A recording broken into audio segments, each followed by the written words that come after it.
Hello দোস্ত, welcome to my channel সোম স্টোরিয়াল। আশা করি তোমরা সকলেই খুব ভালো আছো আর আমিও ভালো আছি বলা যেতেই পারে। তো চলো শুরু করা যাক। পেয়েও হারালাম গল্পের 28 নম্বর পার্ট। তো আগের দিন যতটুকু হয়েছিল আজকে তারপর থেকে আমরা শুনে নেব। তো আগের দিন যতটুকু হয়েছিল আজকে তারপর থেকে শুনে নেওয়া যাক। তো চলো আমরা আগের দিন শুনেছিলাম যে সকলে মন্দির পর্যন্ত পৌঁছে গিয়েছে আর যতটুকু গাড়ি যাওয়া সম্ভব ততটুকুই গিয়েছে। তারপরে সকলকেই হেঁটে হেঁটে যেতে হবে। তো গাড়ি সেখানে থেমে গিয়েছে। তো তারপরে সবাই হেঁটে হেঁটে যাওয়া আরম্ভ করেছে। সব থেকে শেষে আছে আমাদের তনু আর আমাদের ঋদ্ধি। দুজনের মধ্যে কিছু কিছু কথা হচ্ছে। ওরা নিজেদের মধ্যে কথা বলে এগিয়ে যাচ্ছে। আর সকলের আগে আমাদের কারণ আছে, তার সাথে তনু আছে, তনু না, শুনি আর স্যাম। ওরা প্রথমে নিজেদের মধ্যে গল্প করছে আর মাঝে আমাদের প্রীতি আর রাঘব নিজেদের মধ্যে কথা বলছে। একদম পেছনে যেহেতু ঋদ্ধি আর তনু আছে, নিজেদের মধ্যে অনেক কিছুই কথা হচ্ছে। তো আগের দিন আমরা কিছু কিছু কথা শুনেছি, তো সেভাবেই দুজনের মধ্যে অনেক রকমের কথা হচ্ছে। তার মধ্যে আমাদের ঋদ্ধি বলছে, মানে তারপরে বলছে যতটুকু হয়েছিল, আমি আমি কিন্তু এক্ষুনি ফিরে যাব। আমার এখন যেতে ভালো লাগছে না, আমার আর ভালো লাগছে না। সত্যি তুই ফিরে যেতে চাস? মানে তোকে এত ভালো করে একজন রিকোয়েস্ট করলো যে চল আমাদের সাথে, আর তুই তার রিকোয়েস্ট একদম ফেলতে পারিস না। তার জন্য তো তুই আমাদের সাথে যাচ্ছিস। আর আমার তোর এখন বাড়িতে চলে যেতে ইচ্ছা করছে। মানে হোটেলে চলে যাবি তো নাকি অন্য কোথাও যাবি?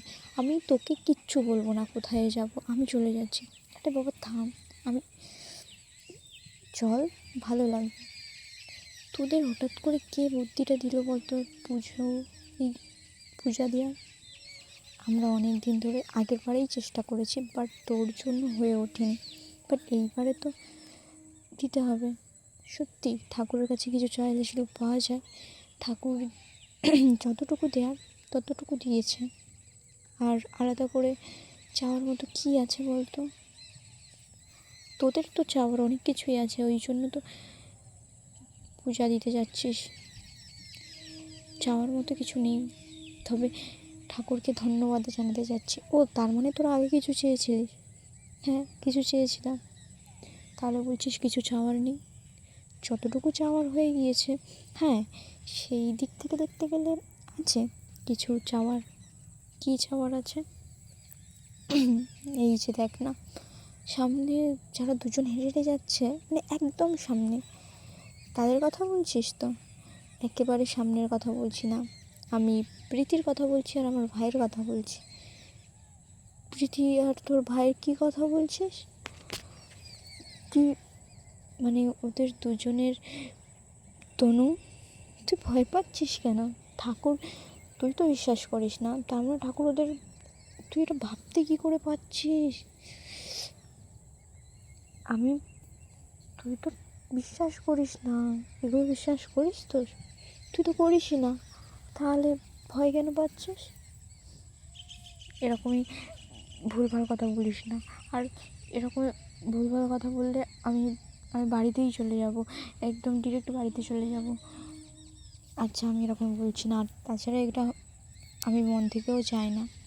অন্য কারোর যে তাকে আমি অন্য কারোর বাড়িতে যে যাবে তাকে আমি নিজের বাড়িতে কেন আনবো? এটাতে এটাতে তো সমস্যা অনেক। আর যদি আমাদের প্রীতি আমাদের বাড়িতে আসতে চায় তাহলে আমি আটকাবো না।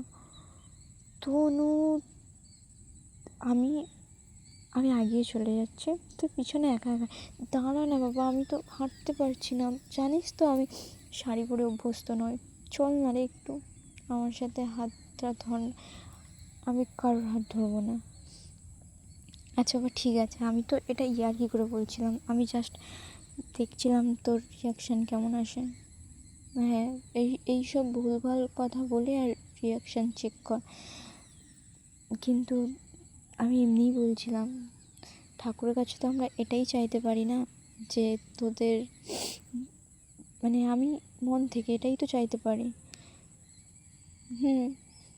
অনেক কিছু চাইতে পারিস, সেটা তোর ব্যক্তিগত ব্যাপার। তুই কি চাইবি আমাকে বলার কোনো দরকার নেই। আচ্ছা ঠিক আছে, এই কথাগুলো ছাড়। আসল কথাটা কি আমাকে বলতো? আসল কথাটা কি মানে মানে রুমের মধ্যে কি হচ্ছিল, কি চলছিল? আমি তো দরজা অনেকবার নক নক করলাম, কিন্তু দরজা খুললো না প্রীতি। ও একটু কাজে ব্যস্ত ছিল, মানে আমাকে ডাকছিল তো, ওই জন্য দরজাটা খুলতে পারিনি। ওকে ওকে, তুই এভাবে ওকে ওকে বলছিস কেন? আরে তেমন কিছুই হচ্ছিল না, আমি সব বুঝতে পারি চোখ দেখলে। ওর চোখ, তোর চোখ দেখে তেমন কিছু বোঝা যায়নি, কিন্তু ওর চোখ দেখে আমি বুঝতে পেরেছি কিছু তো একটা হয়েছে। বাবা কিচ্ছু হয়নি। তো এভাবেই কথা বলে বলে যাচ্ছিল নিজেদের মধ্যে। তো সামনে ঋদ্ধি আর সামনে আমাদের প্রীতি আর রাঘব নিজেদের মধ্যে কথা বলছে, এমন সময় তনুর কাছে একটা ফোন কল আসে।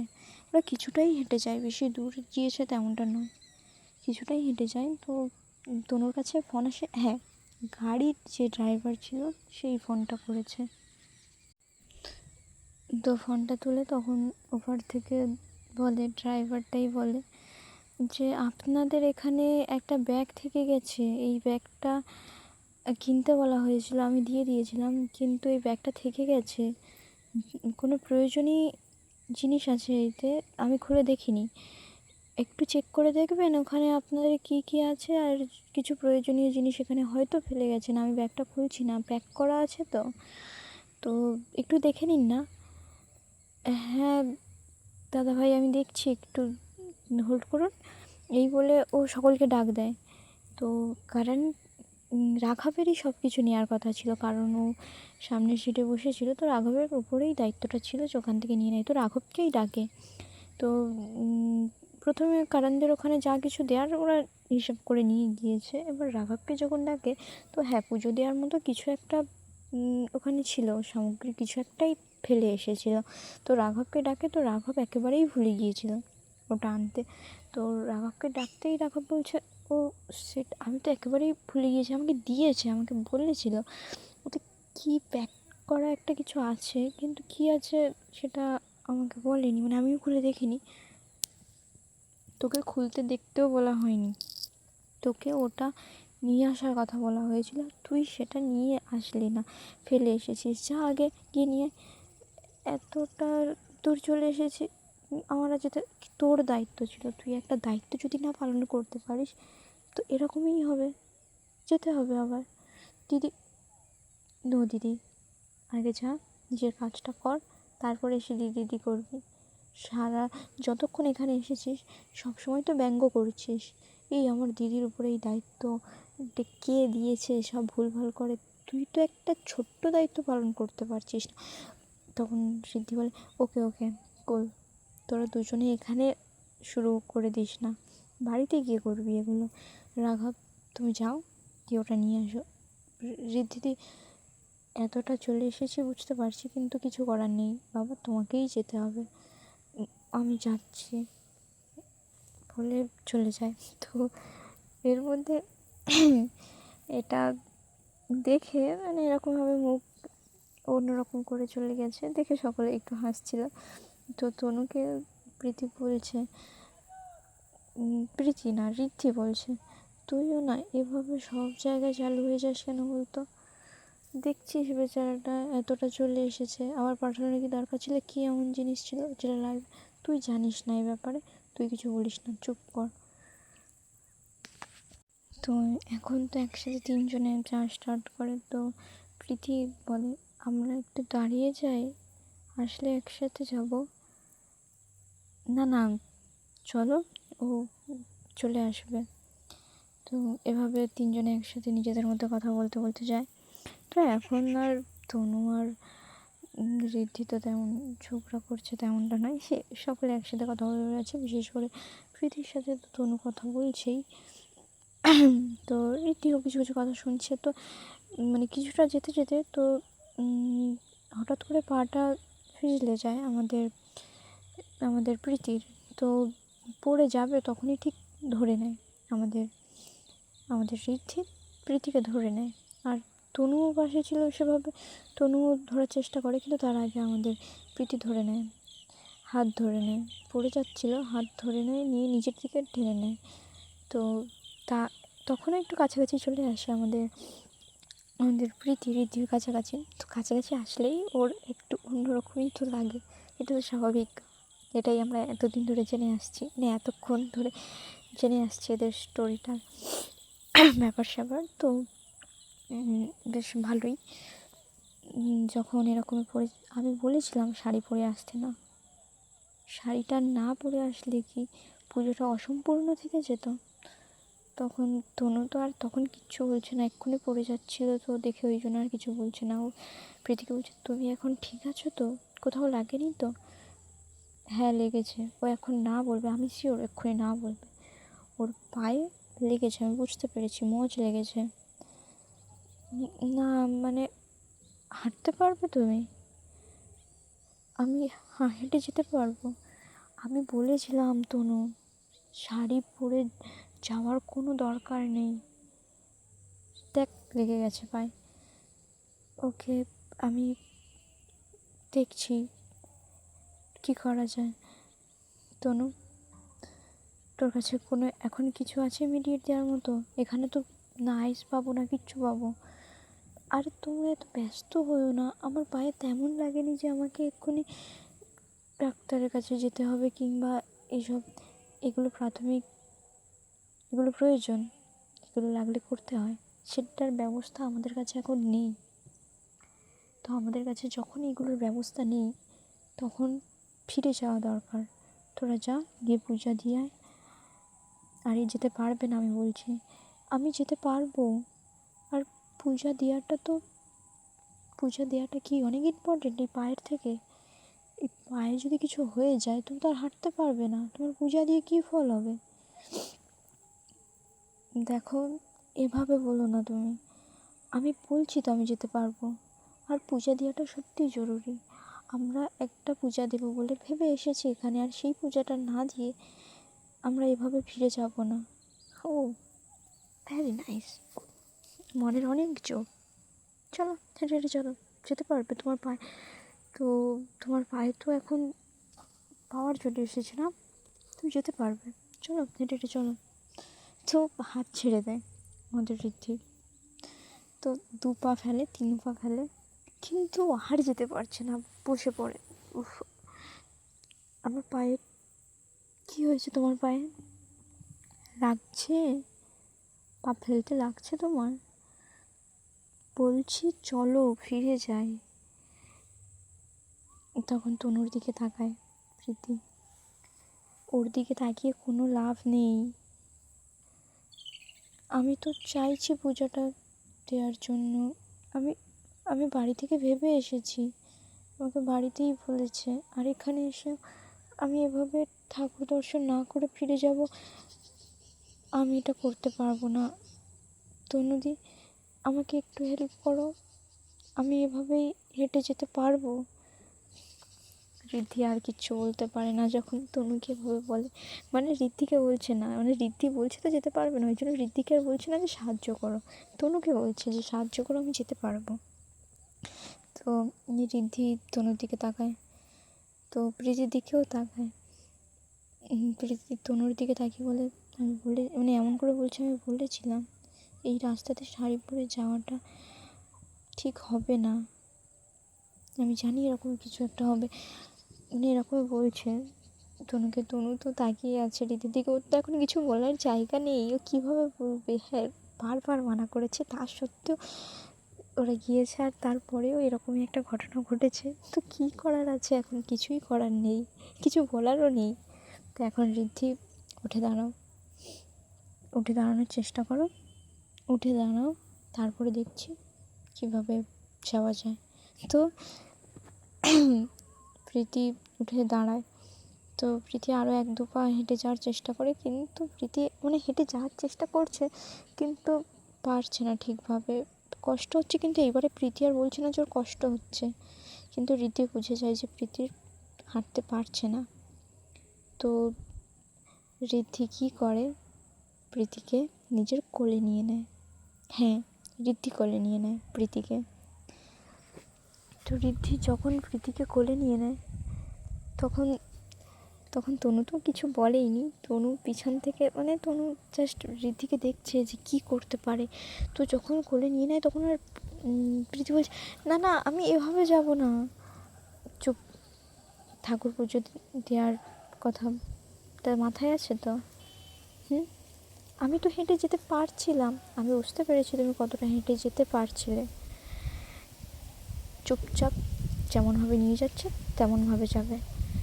তো এরকমইভাবেই বলে, তো এরকমভাবেই নিয়ে যাওয়ার জন্য চেষ্টা করে আর এরকমভাবেই নিয়ে যায়।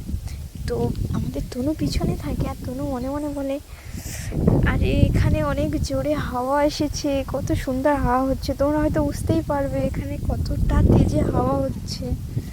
ওয়াও। তো যাই হোক, আমি গল্প থেকে বাড়িয়ে গেছি, গল্পটা আবার কন্টিনিউ করি। তো দেখছে আমাদের তনু মনে মনে বলছে, বাহ ভাই বাহ, এটা যদি আমি পড়তাম তাহলে কি আমাকে এভাবে কোলে করে নিত? জানি না, মনে হয় আমাকে টেনে টেনে ঘরে নিয়ে চলে যেত। কিন্তু কি ভাগ্য আমাদের প্রীতির। গড, এটা তুমি, আমি জানি এটা তুমিই করিয়েছো, তুমি চাইছো দুজনে আরও কাছাকাছি আসুক, মনে মনে বলছে আর হাসছে। তো আমাদের তনু পিছনেই ছিল, তো মনে মনে হাসছে, মনে মনে বলছে আর ওখানে হাসছে। তো ঋদ্ধি বলে, তুই যেগুলো ভাবছিস ওগুলো ভাবা বন্ধ কর, পায়ে লেগেছে ওর। তখন তনু ঋদ্ধির দিকে তাকায়, কী ভাবছি আমি জানি তুই কি ভাবছিস, আর ওই ভাবাটা বন্ধ কর আর চল। আর রাঘবকে ফোন কর, কোথায় আছে দেখ, যদিও কোনো বরফের ব্যবস্থা করতে পারে, আইসের ব্যবস্থা করতে পারে তো নিয়ে আসতে বল। ঠিক আছে, আমি ফোন করছি বলে ফোন করে, কিন্তু ফোন করে বলে দেয় ও যেহেতু নিচে গিয়েছে তেমন যদি ব্যবস্থা করা থাকে তো অবশ্যই নিয়ে আসবে। তো আমাদের আসল ব্যাপারটা এখানটায় যে আমাদের প্রীতি আমাদের ঋদ্ধির কোলে আছে, আর ঋদ্ধি তাকে একদম কমফোর্টেবল নিয়ে যাচ্ছে ওই রাস্তা থেকে, যে একা যেতে পারা যায় না সেই রাস্তা থেকে কোলে করে নিয়ে যাচ্ছে। আর আমাদের প্রীতি ঋদ্ধির এতটা কাছাকাছি বলতে দুজনের মানে আমাদের ঋদ্ধির হার্টবিট আমাদের প্রীতি একদম ভালো করে বুঝতে পারছে যে কতটা হার্টবিট বেড়ে গেছে, বুঝতে পারছে। আর যে ফিলিংসটা আসছিল মানে কাছাকাছি আসতে, সেটাকেও আরও ভালো করে ফিল করতে পারছে যে আসলে এটা কি। একদম আমাদের ঋদ্ধির মুখের দিকে তাকিয়ে থাকে আমাদের প্রীতি, তার মুখ দেখছে। আর আমাদের ঋদ্ধির যে কষ্ট হচ্ছে তেমনটা নয়, দেখেই বোঝা যাচ্ছে না যে আমাদের ঋদ্ধি এই রাস্তায় আমাদের প্রীতিকে কোলে করে নিয়ে এগিয়ে যাচ্ছে, কোনো একটা কষ্ট আছে, কোনো একটা কষ্ট হচ্ছে, তেমন কিছু বোঝাই যাচ্ছে না। যেন মনে হচ্ছে অনেক হালকা জিনিস আমি নিয়ে যাচ্ছি, আমি আমার জিনিস নিয়ে যাচ্ছি, আমার এতে কোনো কষ্ট নেই, আমি এরকমভাবে হাজার মাইল এভাবে যেতে পারবো। একটা আনন্দ, হ্যাঁ পায়ে লেগেছে তার জন্য একটা কষ্ট তো আছেই, হ্যাঁ তার জন্য মনে হচ্ছে যে পায়ে লেগে গেছে, কিন্তু তার মধ্যেও একটা আনন্দ আছে যে আমি তাকে কোলে করে নিয়ে যাচ্ছি। আর আমাদের প্রীতি খুব যেভাবে যত্ন করে আমাদের ঋদ্ধি প্রীতিকে নিয়ে যাচ্ছে, সেভাবে যত্ন করে মনোযোগ দিয়ে যেমন পোড়া হয় তেমন যেন ঋদ্ধির চোখ পড়ছে। তো আজকে এই পর্যন্তই, তো এভাবেই নিয়ে যেতে থাকে। তো পরের দিন আমরা গল্পটা আরেকটু এগিয়ে গিয়ে শুনবো যে কী হচ্ছে বা এর পরে কী হতে চলেছে। তার আগে আমি তোমাদের শেষ করার আগে কয়েকটা কথা বলতে চাই। কথাগুলো হলো এই যে আমাকে একজন কমেন্ট করেছে, আমার ফ্যামিলির একটা মেম্বার, যে আমি হিন্দি থেকে স্টোরি বলি। তো তোমরা কে কে হিন্দি থেকে স্টোরি শুনতে চাও আমাকে একটু কমেন্ট করে জানিও যে হ্যাঁ তোমরা হিন্দি থেকে স্টোরিটা শুনতে চাও, এই স্টোরি নয় অন্য স্টোরি বা হিন্দি থেকেই শুনতে চাও কেউ, তো আমাকে অবশ্যই তোমরা জানিও যে তোমরা হিন্দি থেকে শুনতে চাও কমেন্ট করে। তো আই উইল ট্রাই, আমি চেষ্টা করব হিন্দি থেকে স্টোরি দেওয়ার। আর আমার মনে হচ্ছে খুব তাড়াতাড়ি আরও একটা নতুন স্টোরি আসতে চলেছে। তো তোমরা আগে জানিও যে তোমরা হিন্দি থেকে স্টোরি যদি শুনতে চাও তাহলে আমি সেটা হিন্দি থেকেই করব, আর যদি বলো না বাংলা থেকেই তোমরা স্টোরিটা শুনতে চাও তো আমি সেভাবেই নতুন স্টোরিটা বাংলা থেকে স্টার্ট করব। তো তোমরা প্লিজ আজকে একটু কমেন্ট করে জানিও। আর যদি গল্পগুলো ভালো লেগেই থাকে তো প্লিজ একটু লাইক করে দিও, আর কমেন্ট তো করবেই। তো তারপরে যারা নতুন আসছো আমার ফ্যামিলিতে, আমার এই চ্যানেলে সময় স্টোরিতে, তো সকলে একটু সাবস্ক্রাইব করে দিও। আজকে এই পর্যন্ত, তাহলে এখন আমি রাখি। ওকে, বাই বাই। সকলেই নিজের যত্ন রাখবেন, কেমন? আর ওকে।